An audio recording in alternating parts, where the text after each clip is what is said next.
I'm Dr. Matt Hughes, an emergency physician. From Hollywood, the drama of the emergency room, or ER, entered the American home through popular television shows.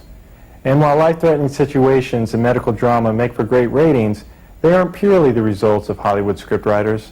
They occur every day in emergency rooms throughout the country. But the gunshots, car accidents, and heart attacks aren't all that the emergency department manages. In fact, a very large part of the emergency department's daily routine involves tending to the fevers and colds, aches and pains, and bumps and bruises of everyday life. The ability to manage all patients that comes through its doors and simultaneously care for the minor illnesses and injuries as well as the life-threatening conditions, from the sniffles to the shotgun wounds, makes the emergency department an extremely sophisticated and complex healthcare resource. This mix of patients and their conditions is something that I see on a daily basis. However, to the patient, the emergency department may seem a bit overwhelming and complicated. This instructional video explores a typical emergency department, shows you its basic features and functions, and walks you through the process of caring for patients in the ER. In other words, by the end of this segment, you should have a better appreciation of just how the emergency department goes about seeing its patients. Patients typically come to the emergency department by one of two ways: independently, accompanied by family or friends, or by an ambulance, which can be either auto or helicopter transport. Next, regardless of how they arrived, patients are assessed by emergency department personnel through a process commonly known as triage. Here, a brief description of the problem is recorded. Vital signs like temperature, heart rate, blood pressure, and respiratory rate are documented, and when appropriate, a focused physical exam is conducted. This initial assessment then determines how quickly the patient needs to be seen by the physician. Most emergency departments have a system that places patients in the categories based on how soon their problem requires a doctor's care.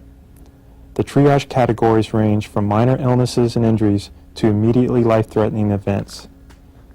Every patient in the emergency department is screened and then placed into the system based upon their condition. Some important characteristics regarding the emergency department may already be apparent. By necessity, it cannot be a first-come, first-served resource. For example, say you come to the ER for a sore throat. While you need a medical evaluation, it was determined that you can safely wait until the physician's next opportunity to see you. After waiting some time, another patient arrives who may be critically ill. This patient will be seen before you because of his condition, despite the fact that you arrived first. Let me stress that this method of classifying patients does not minimize complaints or devalues patients' time by requiring a wait. No complaint is trivial, and everyone's time is important. The emergency department system simply allows the sicker or more severely injured patients to be seen earlier. Along these lines is another important emergency department characteristic. The activity in the waiting room does not represent the overall activity in the emergency department. Oftentimes, while you're in the waiting room, other patients continue to arrive through the ambulance entrance, and they may require immediate attention. In other words, a steady flow of patients into the emergency department can occur without ever being noticed while you're in the waiting room. Let's move on now beyond the waiting room to the evaluation and treatment area. Once in the evaluation area, a thorough workup begins to determine the nature of your problem. Here, a history is taken, a physical exam is performed, and when indicated, diagnostic tests are ordered. Again, the type of problem determines how much time and resources are dedicated to individual cases. For example, a sprained ankle may take only several minutes to diagnose and treat. However, a severe car accident may require large amounts of time, resources, and personnel. Finally, after collecting all the relevant information about your condition, the doctor develops a plan to resolve the problem.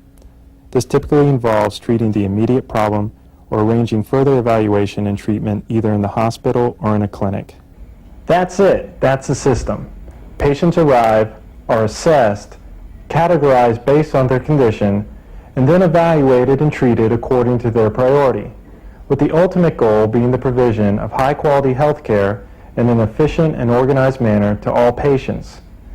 And so, beyond providing the script material for trendy TV shows, the emergency department stands as a sophisticated healthcare system, managing large amounts of patients with diverse healthcare problems 24 hours a day, 365 days a year, to all who enters its doors. The video you just saw focused upon common medical problems often encountered in an emergency department. Many of these problems can be managed by primary care physicians, such as family practitioners, internists, and pediatricians, and others.